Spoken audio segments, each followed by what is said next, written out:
Salamat sa inyo, King Inang Irog, at sa lahat ng humubog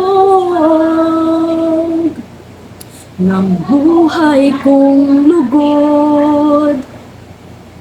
Ang tanging alay ko sa inyo, mga irog, respeto't kalinga, pag-ibig sa tuwina.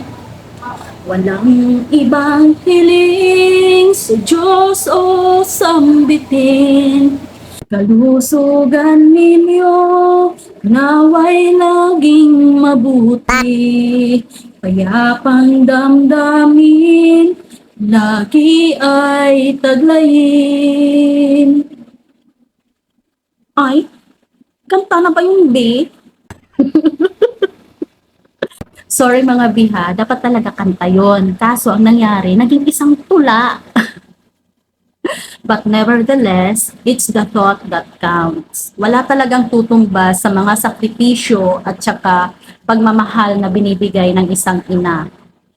May it be yung literal na nagsilang sa atin o yung ibang mga tao na nakapalibot sa atin na ginagampanan ang role ng pagiging isang ina. Kaya sa aking Mama Lina at saka sa aking mga titas na kasama kong lumaki at nagpalaki sa akin, sila Tita Nene, Tita Delia, Tita Delma, Tita Dina, Tita Daisy, Tita Susie, Tita Dolly, and Tita Lani, at lalong-lalo na sa aking Lola Feli. Hayla!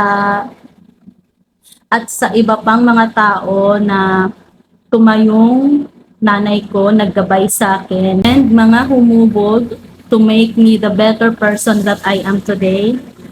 Happy Mother's Day!